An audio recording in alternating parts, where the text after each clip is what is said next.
Salut à tous, en espérant que la première vidéo ne vous ait pas été effrayante. Dans celle-ci, nous allons parler d'un ensemble de concepts qui est lié au hacking professionnel avancé, d'accord? Alors, pourquoi j'insiste pour vous parler de ces concepts-ci? Parce que le hacking professionnel avancé est différent du hacking professionnel traditionnel. Ok. Tout ce que nous avons vu avant dans le programme de cours du CEH, ça c'était du hacking professionnel mais traditionnel. Ici, nous sommes dans une sphère supérieure au-dessus, largement au-dessus. Ok. Alors, c'est pour ça que je vais vous dire un peu, à peu près comment ça se passe dans le hacking professionnel avancé en général.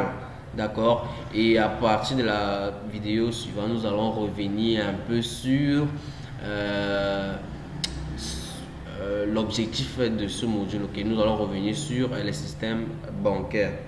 Alors, sachez qu'une attaque de hacking professionnel avancé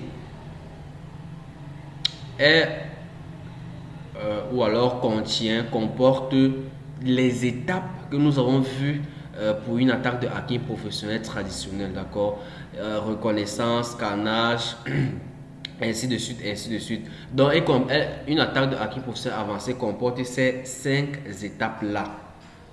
Ok, donc de la reconnaissance jusqu'à l'effacement des traces. Ok, donc c'est à peu près cela. Mais à la différence qu'une attaque de hacking professionnel avancé est beaucoup plus complexe, beaucoup plus large.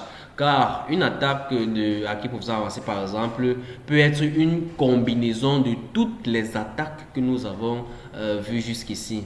D'accord? Donc nous verrons cela, comment réaliser une attaque pro de hacking pro avancé avec plusieurs techniques que nous avons vues jusqu'ici. On va combiner toutes ces techniques-là, la plupart en tout cas, pour donc atteindre notre objectif, pour pouvoir attaquer dans notre cible d'évaluation. Okay? Et sachez également que le hacking avancé, c'est beaucoup plus de la planification.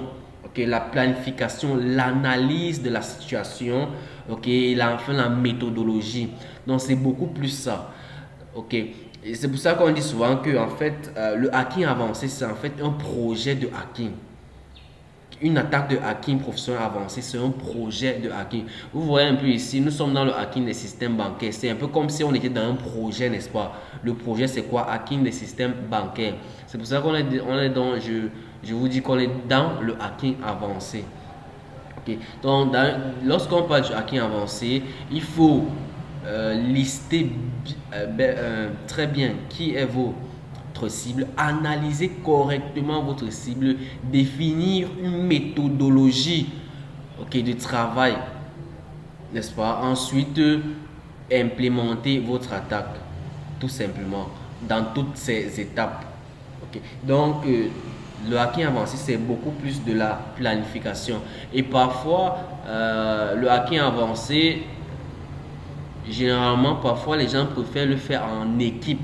D'accord? On préfère le faire en équipe. C'est-à-dire dans une équipe qui a été formée pour une attaque de hacking avancé, professionnel avancé, un projet donc de hacking. Et on retrouve plusieurs profils dans cette équipe-là. Ok, vous avez le chef d'équipe, normalement, donc le chef de projet.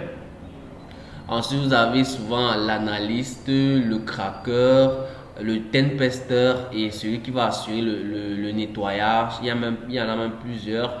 Vous avez quelqu'un qui est beaucoup plus spécialisé dans les bases de données, beaucoup plus d'autres personnes qui sont spécialisées dans l'admin système et réseau, ainsi de suite. Donc parfois, peut-être dans votre carrière, vous serez amené à former des équipes comme cela.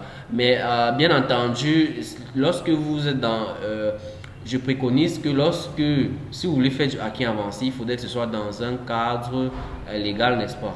Donc vous êtes dans un contrat avec votre entreprise cliente et vous décidez donc de former une équipe de hackers parce que si vous, déjà une seule personne, vous seul, vous ne pouvez pas auditer par exemple une banque. Il y a des agences partout, il y a des astuces, il y a tellement de procédures dans les banques, des processus, tellement d'opérations bancaires différentes, ainsi de suite, ainsi de suite. Seul vous ne pouvez pas auditer une banque. Là, là, vous serez obligé de former en fait une équipe ou alors de venir en équipe, soit de retrouver une équipe qui est sur place, soit de former toute une équipe et enfin de proposer vos services à la banque en question. Ok, vous voyez donc on est dans un projet de hacking qui sera donc fait par une équipe. Et donc dans l'équipe là, il n'y aura pas que, il serait préférable que tout le monde soit hacker, mais pas seulement hacker. Okay. Il faudrait que certains d'entre vous, certains hackers, disposent des compétences en réseau, en système, en base de données, en développement, ainsi de suite, ainsi de suite. D'accord? Donc c'est très très important.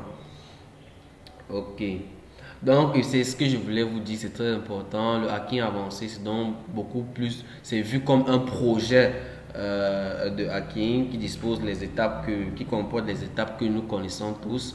Mais où ici, c'est surtout la planification, la méthodologie, d'accord? Lorsque vous allez signer un contrat avec une banque, parce que même avant ce module, vous pouvez y signer un contrat avec une banque, nous avons vu ça.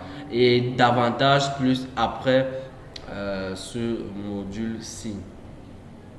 Ok, voilà. Donc, sans plus tarder, maintenant, nous allons nous retrouver dans la prochaine vidéo de ce module. Merci.